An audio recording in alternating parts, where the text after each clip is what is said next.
Fala galera, espero que você tenha gostado do primeiro vídeo, espero que você tenha colocado em prática, discutido bem. Nós vamos continuar agora aquele vídeo, aquela discussão que você já deve ter assistido, e essa é a parte 2.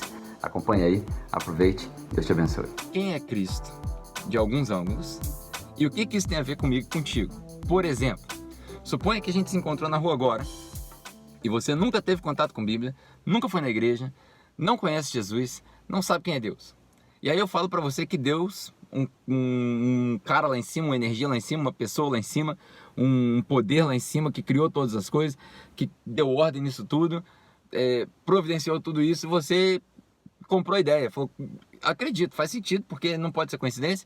E aí eu falo pra ele que nós, na nossa pecaminosidade, na nossa insuficiência, precisamos nos achegar a ele de novo. A gente precisa ter uma religião, a gente precisa se religar a ele. E aí nesse exercício de se religar, eu não tenho capacidade, porque Deus exigiu algumas coisas que eu não tenho para dar. Santidade é uma delas. Então Jesus se entregou por mim. Quem é Jesus? Jesus é o filho dele, é dele que nós estamos falando. Esse filho dele se entregou para pagar minha pena capital. Você crê nisso? Ele falou, cara, pelo que você está falando, eu creio. Você encontra comigo na rua e fala, beleza, eu creio. Mas quem é esse Jesus? Então a gente precisa conhecer ele de pelo menos, na minha opinião, pelo menos 3 perspectivas. Pelo menos 3 perspectivas. E isso precisa ficar muito claro para todo mundo que resolve seguir Jesus. A primeira delas é a perspectiva metafísica. Metafísica, ou seja, que vai além do material, tá bom? É a perspectiva além do material. Por quê? Na perspectiva metafísica, a primeira contradição que a gente... Contradição não, primeiro paradoxo. Porque contradição são duas verdades que não conseguem coexistir. O paradoxo são duas verdades que parecem contrárias, mas se completam e se encontram lá no final. O primeiro paradoxo que nós vamos encontrar é o seguinte: Jesus é 100% homem e 100% Deus. Como assim? Aí tem 200%. Não, ele é inteiro homem, mas ele também é inteiro Deus. Essa é uma das colocações que a teologia sistemática, nem teologia bíblica, ninguém consegue responder para você. Mas pela fé a gente precisa crer de alguma maneira que ele é 100% homem, 100% Deus. Que ele era parte com Deus, que ele é parte de Deus, que ele é Deus e que ele veio aqui. E que enquanto ele veio aqui, ele não deixou de ser Deus, mas ele também foi inteiramente homem.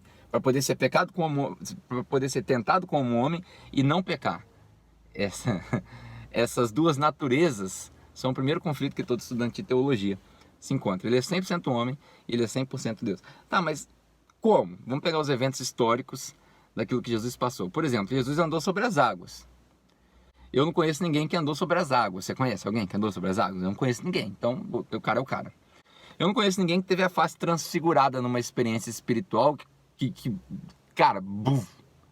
Eu não conheço. Você conhece? Eu não conheço. Eu não conheço ninguém que ressuscitava os mortos, como ele ressuscitou Lázaro. Eu não conheço ninguém que previu a própria morte e, sendo bem sucedido nisso, ressuscitou e apareceu com um corpo ressurreto, ao mesmo tempo que era físico, com as feridas, mas também era metafísico, porque ele atravessou parede. O único que eu conheço que atravessou parede foi o Neo, no Matrix, mas é ficção científica, até onde eu sei. Você conhece alguém? Não. Então, ele era 100% homem e 100% Deus. Ao mesmo tempo que ele tinha todas as características de Deus, porque ele conhecia o pensamento dos homens, conhecia o coração dos homens, ele também tinha sentimentos humanos. Ele também tinha dor, ele também tinha ressentimento, ele também tinha tristeza, ele também teve decepção. Ele chorou. Como conciliar isso?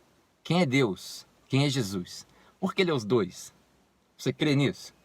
Se você não crê que Jesus é Deus, a sua fé provavelmente não pertence ao ramo do cristianismo. Talvez a um outro ramo teológico, de outra religião, mas não do cristianismo. Você precisa crer pela fé que ele é Deus, porque todo aquele que crê em Deus precisa crer que ele existe. Esse é um texto de Hebreus, e aí a gente pode adaptar esse texto para Jesus, porque Jesus fala, crê em mim, mas crê também em Deus Pai. E quando ele fala crer, é não só acreditar nas palavras dele, mas acreditar em que ele diz que ele é. Porque ele, além do âmbito metafísico, a gente também precisa discernir quem é Jesus do âmbito espiritual. Esse é o meu segundo ponto. Espiritual. Por quê? Porque ele disse que ele era o caminho para o Pai, não tinha nenhum outro caminho para o Pai. Ele disse que ele era a verdadeira videira numa alegoria a Israel. Ele disse que ele era a água da vida, que quem bebesse dele não teria mais sede. Quem comesse da carne dele, fazendo uma beira ao canibalismo, para aqueles que não entendiam, não tinham nenhuma espiritualidade, que eles não teriam mais fome. E ele não estava falando de uma fome física, ele estava falando de uma fome espiritual. Ele fala a respeito dele mesmo que antes do ancestral Abraão, milhares de anos atrás dele existir, ele já era.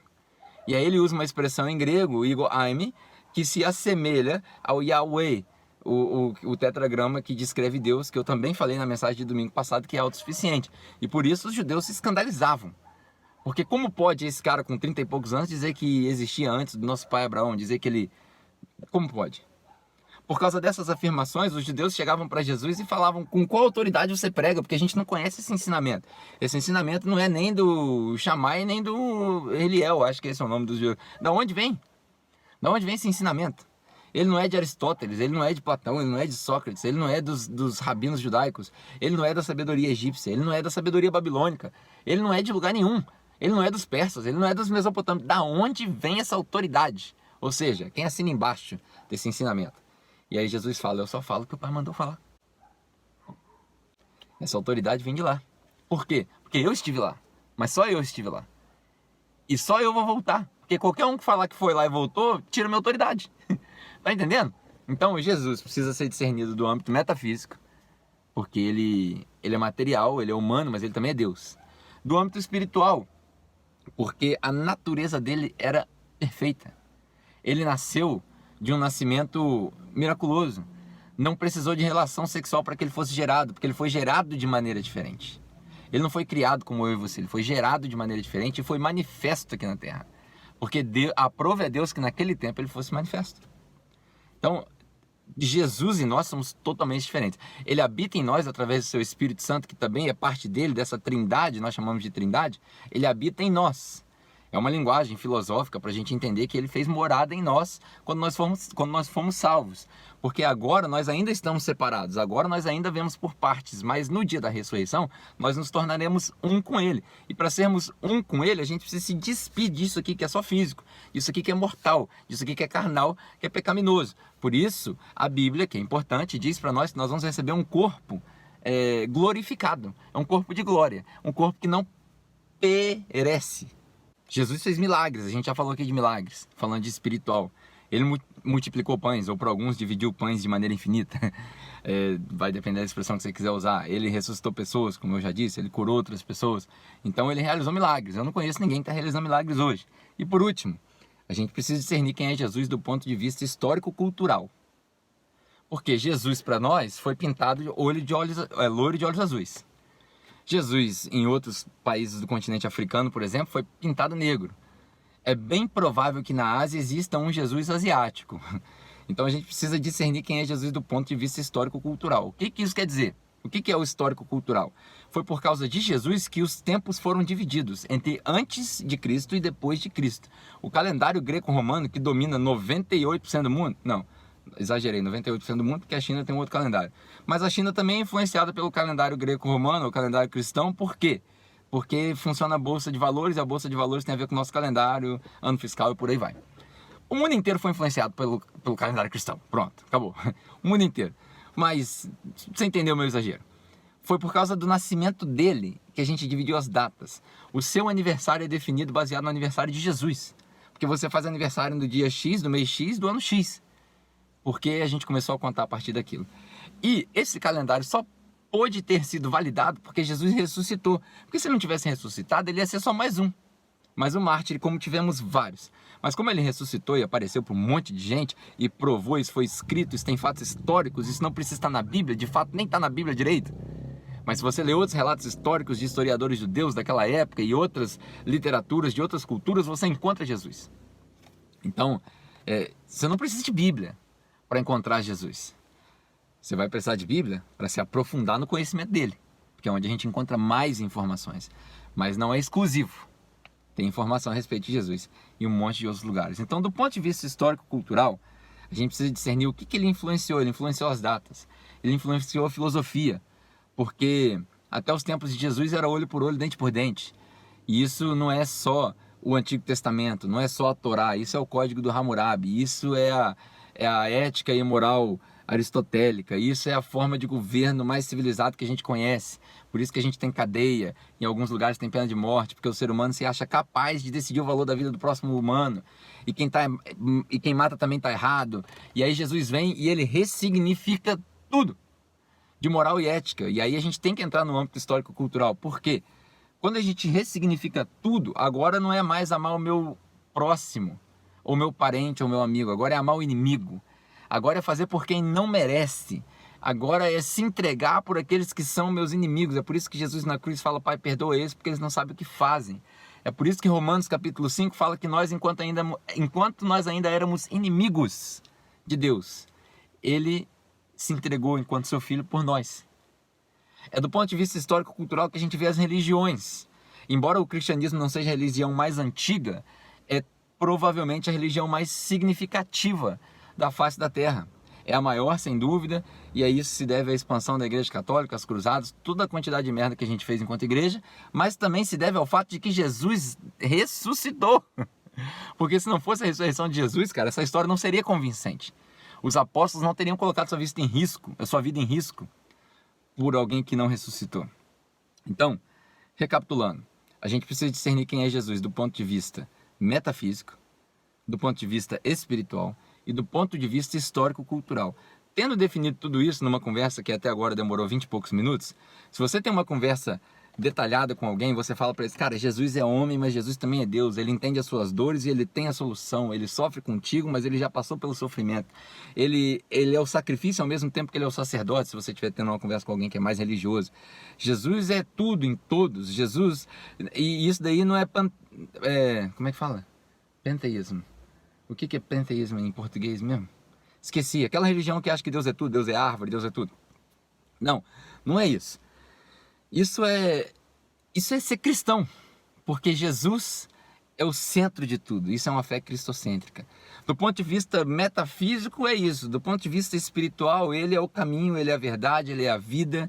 Sem ele ninguém vai ao Pai, ele é a videira, ele é a esperança, ele é a ressurreição, ele é a água que mata a sede, ele é o pão que mata a fome, ele é o conhecimento, ele é o display da glória de Deus, nele coube toda a plenitude, ele é... E ponto final. Como diz a música dos Arrais. Ele é. E por último, do ponto de vista histórico-cultural, ele dividiu a história, ele criou os calendários, ele influenciou tudo e todos, e a igreja, mesmo com todos os seus erros, continua levando a mensagem dele. Conclusão. Minha conclusão é uma pergunta para você, para nós meditarmos ao longo dessa semana. Qual é o papel de Jesus na história e na sua história? Na história do mundo e na sua história, principalmente na salvação. Qual é o papel de Jesus? Jesus está limitado só à sua salvação, à salvação dos indivíduos, à salvação da igreja, de um povo, da história da redenção, ou a história de Jesus vai além de tudo isso? Qual é o papel de Jesus nessa história toda que eu te contei? No contexto da minha vida, da sua vida e no contexto da história da criação, não da humanidade, da criação, do universo, dos planetas. Qual é o papel de Jesus? Aonde ele entra nisso? Tendo dito tudo isso, essa é a nossa reflexão dessa semana. Cristologia. Como eu disse, eu acredito que cristologia bem pensada é uma nova teologia. Uma teologia onde Cristo é tudo, ele é o centro, ele é o princípio, ele é o fim. Tudo culmina nele, ou aponta para ele, ou revela ele. E essa conversa é talvez a conversa mais importante que eu e você podemos ter com qualquer pessoa que quer ser discipulado. Tudo isso precisa ser entendido. E nós vamos discutir ao longo dessa semana, na esperança de que Deus nos ilumine, nos dê graça, misericórdia, sabedoria e muito conhecimento, para nos aprofundarmos nele, mais uma vez, nele, porque ele detém todo o conhecimento e toda a plenitude, e tendo sido aprofundados, possamos sair dessa semana um pouco mais parecidos com ele. Deus te abençoe, uma ótima semana, fique em casa, lave as mãos, isso também vai passar. Tchau, tchau.